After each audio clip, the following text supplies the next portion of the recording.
جیسا کہ آپ نے میڈیا پر بھی دیکھا ہوگا، سنا بھی ہوگا کہ ہندوستان کے اندر ہندوؤں کے نوجوانوں نے، بدمعاشوں نے، کافروں نے، مشرکوں نے ایک مسلمان جو پاپردہ باحیا تعلیم حاصل کرنے کے لیے جا رہی تھی، اس کو ان غنڈوں نے ہراساں کیا، اس کو بے پرد کرنے کی کوشش کی، جس سے ساری دنیا کے مسلمانوں کے دل مجروح ہوئے، ان کو تکلیف ہوئی۔ تو آج انشاءاللہ آپ حضرات کے سامنے پردے کے بارے میں کچھ باتیں عرض کروں گا۔ دعا کریں کہ اللہ رب العالمین میں عاجز کو حق کہنے کی توفیق نصیب فرمائے، اور کہنے سننے کے بعد اللہ رب العالمین مجھے اور آپ کو عمل کی توفیق نصیب فرمائے۔ ارشاد باری تعالیٰ ہے کہ کسی مومن مرد اور مومن عورت کے لیے گنجائش نہیں ہے کہ جب اللہ تعالیٰ جل جلالہ عم نوالہ اور سرکار دو جہاں صلی اللہ علیہ وسلم کا کوئی حکم دین اسلام کا مومن مردوں اور مومن عورتوں کو پہنچایا جائے، تو پھر اس میں کسی کو کوئی اختیار نہیں ہے۔ یعنی اللہ کا حکم جس کام کے کرنے کا کہا گیا ہے، اب مسلمان کو، مومن مرد کو، عورت کو یہ اختیار نہیں کہ وہ اپنی مرضی اس میں کرے۔ اگر کرنے کو کہا گیا ہے تو کرنا پڑے گا، اگر نہ کرنے کو کہا گیا ہے تو پھر نہیں کرنا۔ یعنی ہمیں پھر اپنا کوئی اختیار نہیں ہے اس حکم کے اندر۔ تو اسی طرح اللہ تعالیٰ نے قرآن مجید فرقان حمید میں عورتوں کو پردے کا حکم دیا ہے۔ پردہ آنکھوں کا بھی پردہ، کانوں کا بھی پردہ، زبان کا بھی پردہ، ستر کا بھی پردہ، شرم گاہوں کا بھی پردہ۔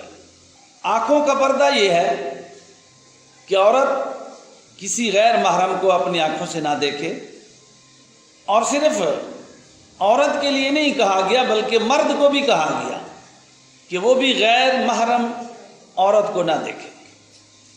ایک نظر معاف ہے۔ تو عورت کے لیے آنکھ کا پردہ یہ ہے کہ وہ کسی غیر محرم کو نہ دیکھے، اور زبان کا پردہ یہ ہے کہ وہ کسی غیر محرم مرد کے ساتھ غیر ضروری کوئی گفتگو، کوئی بات نہ کرے، یہ زبان کا پردہ ہے۔ اسی طرح مرد کو بھی یہی حکم ہے کہ وہ کسی غیر محرم عورت کے ساتھ فضول گفتگو نہ کرے۔ اسی طرح کانوں کا پردہ ہے عورت کے لیے کہ وہ غیر محرم مرد کی آواز کو دل لگا کر اور اس کو سنے، اور اس طرح مرد کے لیے بھی یہی حکم ہے کہ وہ عورت کی آواز کو دل لگا کر، کان لگا کر، جان بوجھ کر سننے کی کوشش نہ کرے۔ حتیٰ کہ عورت کو یہ حکم ہے کہ وہ بلند آواز سے قرآن کی تلاوت بھی نہ کرے۔ اگر وہ اپنے گھر میں بیٹھ کر بلند آواز سے قرآن کی تلاوت کرتی ہے اور اس کی آواز اس کے گھر سے باہر جا رہی ہے اور غیر محرم مرد کے کان میں اس کی آواز پڑ رہی ہے، تو بجائے ثواب کے اس کو عذاب ہے۔ تو جب اللہ کے قرآن کی تلاوت عورت بلند آواز سے، اتنی بلند آواز سے کہ گھر سے باہر آواز چلی جائے، نہیں کر سکتی، تو پھر گانا کیسے گا سکتی ہے؟ پھر جناب ٹی وی پر جا کر نعتیں کیسے پڑھ سکتی ہے؟ تو کان کا بھی پردہ، آنکھ کا بھی پردہ، زبان کا بھی پردہ ہے۔ اگر آنکھ سے بے پردگی کرے گی مرد یا عورت تو یہ آنکھ کا زنا ہے۔ اگر کانوں سے بے پردگی کریں گے، بری باتوں کو سنیں گے، غیر محرم مرد کے گانے سنے گی عورت اور عورت کے گانے سنے گا مرد، یہ کانوں کا زنا ہے۔ آنکھوں کا زنا یہ ہے کہ شہوت سے غیر محرم عورت کو دیکھنا یا عورت مرد کو دیکھے یہ آنکھوں کا زنا ہے. اور شرمگاہوں کا زنا یہ ہے کہ جب دو شرمگاہیں آپس میں مل جائیں، یہ شرمگاہوں کا گناہ ہے، زنا ہے. تو پردہ جو ہے یہ مرد کے لیے بھی ہے اور عورت کے لیے بھی ہے.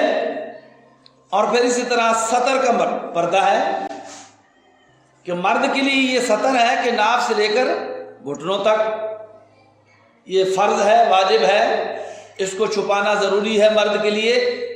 یہ سطر کی جگہ مرد کے سامنے نہیں کھول سکتا بغیر کسی شرعی عذر کے.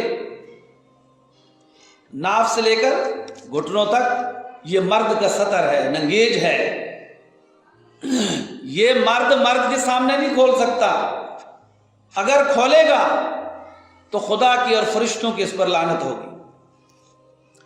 اور عورت کا سطر سر کی چوٹی سے لے کر پاؤں کے ناخنوں تک یہ عورت کا سطر ہے. منہ کھولنے کی اجازت ہے، ہاتھ کھولنے کی بھی اجازت ہے، پاؤں کھولنے کی بھی اجازت ہے. اس کے علاوہ عورت کا پورا جسم سطر ہے، حتیٰ کہ عورت اپنے گھر کے اندر بھی ننگے سر نہیں بیٹھ سکتی. عورت کے سامنے بغیر کسی عذر کے سر ننگا نہیں کر سکتی. ہاف بازو پہن کر اپنے بازوں عورت کو نہیں دکھا سکتی، یہ پردہ ہے. اور اتنا چست لباس پہن کر اپنے گھر میں عورت نہ پھرے جس سے باپ، بھائی، بیٹا اس کے سامنے ایسا چست لباس یا اتنا باریک لباس کے جس سے جسم جھلکے. ہاں یہ سب کچھ خاوند کے سامنے کر سکتی ہے. خاوند کے سامنے جیسا مرضی لباس پہن سکتی ہے. تو عورت کا پورا جسم جو ہے وہ سطر ہے. تو جیسے مرد اپنا سطر مرد کے سامنے ننگا کرے تو اس پر خدا کی لعنت ہوتی ہے، ایسے عورت اپنا سطر بغیر کسی شرعی عذر کے عورت کے سامنے کھولے تو اس پر بھی خدا کی لعنت ہوتی ہے. پردہ عورت کے لیے ایک ایسے درخت کی حیثیت رکھتا ہے جو ٹھنڈی چھاؤں، ٹھنڈا سایہ میسر کرتا ہو. پردہ عورت کے لیے اس کی عزت، آبرو، جان، ایمان کی امانت ہے. امان ہے اس کو.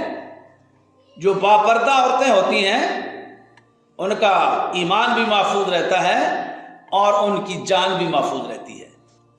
باپردہ عورت کی طرف لوگ گندی نگاہوں سے نہیں دیکھتے، بری نگاہوں سے نہیں دیکھتے. بے پردہ عورت جب گھر سے نکلتی ہے تو یہ دعوت گناہ دیتی ہے. بے پردہ عورت جب گھر سے نکلتی ہے تو دعوت گناہ دیتی ہے کہ لوگ اس کو بد نظری کر کے دیکھتے ہیں. بھئی دیکھیں جہاں گڑ پڑا ہوا وہاں مکھیاں بیٹھتی ہیں کہ نہیں بیٹھتی؟ جہاں دودھ ننگا پڑا ہوگا تو اس میں مکھیاں گریں گی کہ نہیں گریں گی؟ اس لیے مستورات کو چاہیے کہ وہ اپنے حجاب کا خیال کیا کریں، پردے کا خیال. اور یہ مردوں کی بھی ذمہ داری ہے کہ مرد اپنی عورتوں کو پردہ کروائیں. یہ قرآن کا حکم ہے. جیسے نماز نہ پڑھنے والا گناہ گار ہے، روزہ نہ رکھنے والا گناہ گار ہے، حج اس کے اوپر فرض ہے نہیں رکھتا گناہ گار ہے، ایسے عورتوں کو پردہ نہ کروانے والا مرد بھی گناہ گار ہے. بشرطے کہ وہ گھر والوں کو کہتے ہیں لیکن اگر وہ نہیں مانتے تو پھر وہ گناہ گار ہیں. اگر اس کی رضا بھی شامل ہے بے پردگی میں تو پھر عورت بھی گناہ گار ہے، مرد بھی گناہ گار ہے. اور پردہ کوئی عورت کے لیے قید نہیں ہے کہ اس کو گھٹن محسوس کرے عورت. اور پردہ جو ہے یہ کوئی بوجھ بھی نہیں ہے کہ جس سے چھٹکارا حاصل کرنے کی تدبیریں کی جائے. اور کوئی ایسی ناروا پابندی بھی نہیں ہے کہ جس کو توڑنے کی کوشش کی جائے، جیسے کہ لا دین عناصر، دین دشمن لوگ، مغرب زدہ لوگ پردے کے بارے میں مخالفت کر رہے ہیں آج کل۔ پردہ تو عورت کی عزت ہے، اور فرمایا کہ عورت کی قیمتی متاع جو ہے وہ پردہ ہے۔ اسلام نے پردے کا حکم دے کر عورت کو عزت بخشی ہے۔ مدینہ طیبہ میں جب مسلمان پہنچے تو اس وقت پردے کا بھی حکم نہیں آیا تھا، عورتیں گھر سے بغیر پردے کے نکلتی تھی، اور کفار اور مشرکین، منافقین، یہودی یہ طاق میں رہتے تھے۔ جب کوئی مسلمان عورت گھر سے نکلتی تو یہ چھیڑ چھاڑ کرتے تھے، ایک دوسرے کو اشارے کرتے تھے۔ ایک دفعہ امہات المومنین میں سے بھی کوئی جا رہی تھی تو ایک یہودی نے اشارہ کیا کہ یہ نبی کی گھر والی جا رہی ہے۔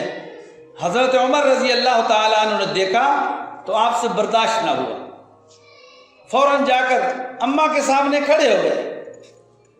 اماں، میں آپ سے التجا کرتا ہوں، آپ کے سامنے ہاتھ باندھتا ہوں، آپ مہربانی کریں واپس گھر چلے جائیں۔ اور پھر حضور صلی اللہ علیہ وسلم کی خدمت میں حاضر ہوئے، عرض کی یا رسول اللہ صلی اللہ علیہ وسلم، میں عمر کی غیرت برداشت نہیں کرتی کہ مسلمان عورتیں بے پردگی کے عالم میں گھروں سے باہر نکلیں۔ اللہ رب العالمین نے حضرت عمر کی اس بات کو قرآن بنا دیا، اور حضور صلی اللہ علیہ وسلم پہ قرآن کو نازل فرمایا۔ فرمایا یا ایھا النبی قل لازواجک وبناتک ونساء المؤمنین یدنین علیہن من جلابیبہن، اے میرے محبوب صلی اللہ علیہ وسلم، یا ایھا النبی، اے میرے نبی، قل لازواجک، اپنی گھر والیوں سے کہہ دو، وبناتک، اپنی بیٹیوں سے کہہ دو، ونساء المؤمنین، اور مسلمانوں کی عورتوں کو کہہ دو، کیا کہہ دو؟ یدنین علیہن من جلابیبہن، کہ جب وہ اپنے گھروں سے نکلیں ضروری کام کے لیے، جب گھر سے باہر نکلیں تو اپنے اوپر بڑی بڑی چادریں ڈال لیا کریں، منہ کو چادروں سے چھپا لیا کریں۔ سب سے پہلے نبی کو اپنی ازواج اور بنات کے لیے کہا گیا کہ آپ پہلے کریں گے تو پھر آپ کی امت بھی کرے گی۔ تو جو بھی حکم آتا تھا آپ صلی اللہ علیہ وسلم سب سے پہلے اس پر عمل کرتے تھے، صحابہ کو کر کے دکھاتے تھے، پھر صحابہ بھی اس پر عمل کرتے تھے، پھر صحابیات بھی اس پر عمل کرتی تھیں۔ تو یہاں فرمایا کہ اپنی گھر والیوں سے کہہ دو، ازواج کا، اس سے پتہ چلا ہے یہ جمع کا صیغہ ہے ازواج، کہ حضور صلی اللہ علیہ وسلم کی ایک سے زیادہ بیویاں تھیں، جیسا کہ 11 بتائی جاتی ہیں۔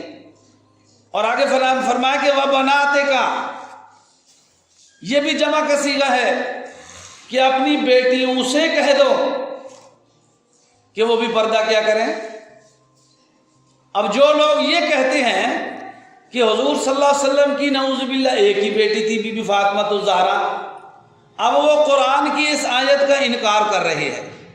اللہ کا قرآن کہتا ہے وبناتک، اے نبی اپنی بیٹیوں سے کہہ دو کہ وہ پردہ کریں۔ اور دھوکہ یہ دیا جاتا ہے کہ جی بیٹیوں سے مراد ساری مسلمان عورتیں ہیں کیونکہ وہ نبی کی روحانی بیٹیاں ہوتی ہیں، لیکن نہیں، قرآن نے ان کا آگے الگ ذکر فرمایا، ازواج کا گھر والیاں، وبنات کا نبی کی بیٹیاں، ونساء المومنین، ان کا الگ حکم دیا۔ اس سے پتہ چلا کہ حضور نبی کریم صلی اللہ علیہ وسلم کی ایک بیٹی نہیں 4 تھی، کتنے افسوس کی بات ہے کہ میری 2 بیٹیاں ہوں، 3 بیٹیاں ہوں، آپ کی 2 یا 3 بیٹیاں ہوں، اور کوئی ظالم یہ کہے کہ قاری صاحب یہ 1 بیٹی تو تمہاری ہے، یہ 2 تمہاری ہیں، نہیں تو میرے دل پہ کیا گزرے گی؟ میں اس کا سر پھاڑ دوں گا۔ اور جو نبی کے بارے میں کہے کہ نبی کی بیٹیاں تو ہیں 4 اور وہ کہتا کہ نبی کی 1 بیٹی ہے، وہ 3 کس کی ہیں؟ نعوذ باللہ۔ وہ نبی پر کتنا بڑا بہتان لگا رہا ہے، اب بھی وہ اپنے آپ کو مومن کہتا ہے کہ میں سب سے بڑا مومن میں ہوں۔ تو بہرحال آگے پردے کی اہمیت اور اس کی حکمت بتائی، حکم دیا نا، یا ایھا النبی قل لازواجک و بناتک و نساء المؤمنین یدنین علیہن من جلابیبہن۔ اب آگے اس کی حکمت بتائی جا رہی ہے کہ کس لیے آپ کو پردے کا حکم دیا جا رہا ہے، کہ اپنی گھر والیوں کو بھی پردے کراؤ، بیٹیوں کو بھی، اور مسلمان عورتوں کی پردے کا حکم دو۔ اس کے اندر حکمت کیا ہے؟ فرمایا ذالک ادنیٰ ان یعرفن فلا یؤذین، تاکہ پتہ چل جائے کہ یہ جو پردے والی عورت جا رہی ہے یہ کوئی خاندانی عورت ہے، یہ معزز گھرانے کی عورت ہے، یہ کوئی لونڈی اور باندی نہیں ہے، یہ آزاد عورت ہے۔ کیونکہ منافقین جب مسلمان عورتوں کو چھیڑتے تھے تو جب ان پہ گرفت کرتے آپ صلی اللہ علیہ وسلم تو وہ آگے سے پتہ کیا کہتے؟ وہ جی ہمیں تو پتہ نہیں تھا، ہم نے تو یہ سمجھا تھا کہ کوئی لونڈی ہوگی، کوئی باندی ہوگی، اس لیے ہم نے چھیڑ دیا۔ تو اللہ نے حکم دے دیا کہ تم ایسے کرو کہ لونڈیوں کو، باندیوں کو پردہ نہ کرنے کا حکم دو، اور اپنی مسلمان عورتوں کو، اپنی گھر والیوں کو، اپنی بیٹیوں کو پردے کا حکم دو، تاکہ پتہ چلے کہ پردے والی جو ہیں وہ مسلمان ہیں، وہ آزاد ہیں، وہ اچھے خاندان سے تعلق رکھنے والی ہیں، وہ باحیا ہیں، جو عفت والی ہیں، عصمت والی ہیں، عزت والی عورتیں ہیں، یہ تاکہ ان کو چھیڑنے کی ضرورت ہی نہ ہو۔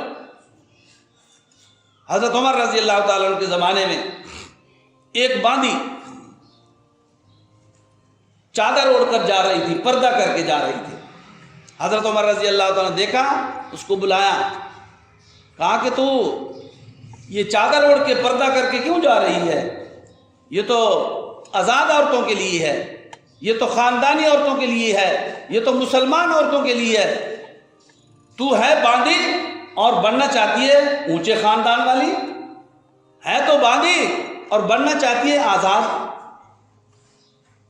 تو پردہ عورت کے لیے شرف ہے، عزت ہے۔ آج مغربی پروپیگنڈے میں آ کر ہماری عورتوں نے پردہ کرنا چھوڑ دیا ہے، بے پردگی کو فخر سمجھا جا رہا ہے۔ تو فرمایا کہ ذالک ادنیٰ ان یعرفن فلا یؤذین، کہ تم پردہ کیا کرو کہ اسی میں تم باحیا نظر آتی ہو، تم عزت والی نظر آتی ہو، تم شریف گھرانے کی سمجھی جاتی۔ اور پردہ جو ہے اس کا بھی بتا دیا کہ جو تم نے پہلے کپڑے پہنے ہوئے ہیں، من جلابیبہن، ان زینت والے کپڑوں کے اوپر، ان اچھے کپڑوں کے اوپر ایک چادر کر لیا کرو، تاکہ وہ تمہارا جو زینت کا لباس ہے، جو زیبائش کا لباس ہے، وہ چھپ جائے، وہ دوسروں کو نظر نہ آئے۔ کیونکہ یہ جو لباس ہوتا ہے، زیب و زینت کا لباس، یہ بھی مرد کو اپنی طرف متاثر کرتا ہے۔ عورت زیب و زینت کر کے جب باہر نکلتی ہے تو مرد دیکھنے والا متاثر ہوتا ہے، اس کے جذبات بھڑکتے ہیں، اس لیے فرمایا کہ تم اوپر چادر کر کے جایا کرو۔ اور جو اوپر چادر ہونی چاہیے وہ سادی سی ہونی چاہیے، تاکہ جو زینت والا لباس ہے وہ اس کو چھپا کے رکھے۔ آج کل پہلے تو عورتیں پردہ کرتی نہیں ہیں، اور جو کرتی ہیں انہوں نے ایسے برقعے بنوائے ہوئے ہیں، ایسے قیمتی ایسے ان کے اوپر جناب والا کام ہوا ہوتا ہے کہ جو اندر لباس پہنا ہوتا ہے اس سے بھی وہ زیادہ خوبصورت برقعے ہوتے ہیں، اور برقعوں کو دیکھ کر بھی لوگ متاثر ہوتے ہیں۔ تو ایسا برقع نہیں ہونا چاہیے کہ جو پہن کر آپ عورتیں جائیں اور مرد ان برقعوں کو دیکھ کر بھی متاثر ہو۔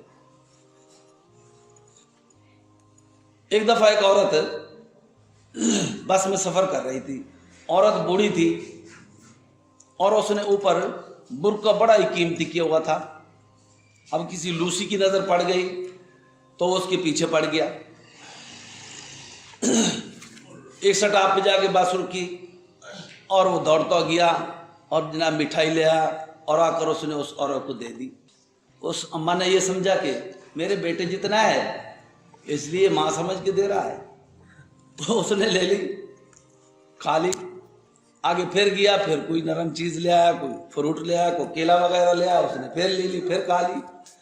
اب جب تیسرے سٹاپ پہ گیا تو وہ گنڈیریاں لایا اور آ کر دی۔ اب اس کو تو پتہ نہیں تھا کہ برقع تو بہت فیشنی پہنے ہوئے اور اندر تو ماں ہے بیچاری۔ اب جب گنڈیریاں پیش کی تو اس نے کہا بیٹا میرے تو آتی نہیں ہے، میں کیسے کھاؤں گی؟ اب اس کو پتہ چلا کہ تو اس لیے چاہیے کہ زیب و زینت کے لباس پر جو پردے کی چادر ہو، جو برقع ہو، وہ سادہ ہونا چاہیے۔ تو اسی میں عورت کی عزت ہے۔ اس لیے اللہ کا قرآن کہتا ہے کہ محبوب صلی اللہ علیہ وسلم مسلمان عورتوں کو کہہ دو کہ قل للمؤمنین یغضوا من ابصارہم ویحفظوا فروجہم ذالک ازکی لہم ان اللہ خبیر بما تعملون، کہ مردوں کو کہہ دو کہ وہ اپنی آنکھوں کی حفاظت کیا کریں، اپنی نگاہوں کو نیچا رکھا کریں اور اپنی شرمگاہوں کی بھی حفاظت کریں۔ ذالک ازکی لہم ان اللہ خبیر بما تعملون، فرمایا کہ جو حرکتیں یہ کرتے ہیں نا، اللہ کو خبر بھی ہے، علم بھی ہے۔ یہ کان آنکھوں سے جو دیکھتا ہے، تسبیح ہاتھ میں ہے، جبہ پہنا ہوا ہے، اب جا رہا ہے اور عورت گزر رہی ہے تو کہتا ہے اگر میں ایسے موڑ کے دیکھوں گا تو لوگ کہیں گے یہ قاری صاحب ہے، مولوی صاحب ہے، عورت گزر، پھر یہ کان آنکھوں سے ایسے دیکھتا ہے۔ تو اللہ تعالیٰ فرما رہے ہیں ذالک ازکی لہم، میں تمہاری حرکتوں کو جانتا ہوں، مجھے ساری حرکتیں معلوم ہیں، مجھے علم بھی ہے، مجھے خبر بھی ہے۔ اور عورتوں کو بھی یہ فرمایا کہ وَقُلْ لِلْمُؤْمِنَاتِ يَغْضُضْنَ مِنْ أَبْصَارِهِنَّ وَيَحْفَظْنَ فُرُوجَهُنَّ وَلَا يُبْدِينَ زِينَتَهُنَّ، کہ محبوب عورتوں کو کہہ دو کہ وہ بھی اپنی نگاہوں کو نیچا رکھا کریں اور اپنی شرمگاہوں کی حفاظت کیا کریں اور اپنی زیب و زینت کو ظاہر نہ کیا کریں۔ زیب و زینت سے یہی مراد ہے کہ اچھے کپڑے پہن کر اور بے پردہ ہو کر باہر نکلنا، خوشبو لگا کر باہر نکلنا۔ عورت خوشبو لگا کر باہر نہ نکلے، اگر غیر محرم مرد نے اس کی خوشبو کو سونگھ لیا تو عورت گناہگار ہو گئی، اس پر خدا کی لعنت۔ عورت بڑی قیمتی چیز ہے، جو بے قیمت چیز ہوتی ہے اس کی کوئی قدر و قیمت نہیں ہوتی۔ جو قیمتی چیز ہوتی ہے اسی کو چھپا کے رکھا جاتا ہے۔ سونا قیمتی ہے نا بھائی، ہیرے جواہرات قیمتی ہیں تو ہم ان کو چھپا کے رکھتے ہیں۔ یہ عام پتھر جو ہے یہ قیمتی نہیں، یہ سڑکوں پہ پڑے ہوئے ہیں۔ تو مسلمان عورت قیمتی ہے، اس لیے اللہ کا قرآن کہتا ہے کہ یا ایھا النبی قل لازواجک وبناتک ونساء المؤمنین یدنین علیہن من جلابیبہن، کہ عورتوں کو پردہ کراؤ، اپنی گھر والیوں کو بھی پردہ کراؤ۔ یہ صرف نبی کو نہیں کہا جا رہا، مجھے بھی کہا جا رہا ہے، آپ کو بھی کہا جا رہا ہے، میں بھی اپنی گھر والی کو پردہ کراؤں، آپ بھی اپنی گھر والی کو پردہ کریں۔ وبناتک، صرف نبی کی بیٹیوں کے لیے نہیں کہا جا رہا، میری بیٹی کے لیے بھی کہا جا رہا ہے، آپ کی بیٹی کے لیے بھی کہا جا رہا ہے۔ ونساء المؤمنین، اور تمام عورتیں جتنی بھی مسلمان ہیں سب کے لیے حکم ہے۔ جب یہ پردے کا حکم آیا تو ایک صحابی عورت، بوڑھی عورت تھی، بازار میں آ رہی تھی، کسی نے بتا دیا کہ پردے کا حکم آ گیا ہے کہ عورتیں پردہ کریں، فوراً بازار میں ایک کونے میں بیٹھ گئی، بھتیجا ان کے ساتھ تھا، کہنے لگی کہ جاؤ میرے گھر سے جا کر کوئی بڑا کپڑا لے آؤ، اب میں بے پردی کی حالت میں گھر نہیں پہنچوں گی، میں پردہ کر کے گھر جاؤں گی۔ اور ان کا بھتیجا گیا، گھر سے چادر لایا، اس مائی نے چادر اوڑھی، پھر اپنے گھر گئی۔ یہ بھی تو ہو سکتا تھا کہ ٹھیک ہے میں نے حکم سن لیا ہے، اب گھر جاؤں گی تو وہاں جا کر پردہ کر لوں گی، اب اس کے بعد جب بھی بازار آؤں گی تو پردہ کر کے آؤں گی۔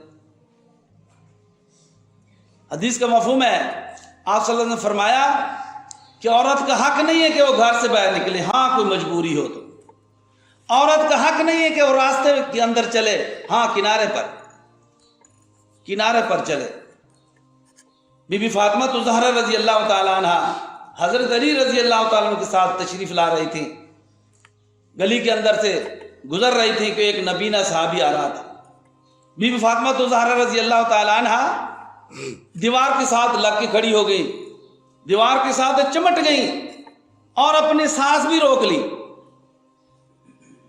وہ صحابی جب گزر گیا، حضرت علی رضی اللہ تعالیٰ نے یہ منظر دیکھا تو پوچھا، فاطمہ یہ نبینا صحابی آ رہا تھا تو آپ نے پردہ تو کیا ہوا تھا، یہ دیوار کے ساتھ آپ کیوں چمٹ گئی؟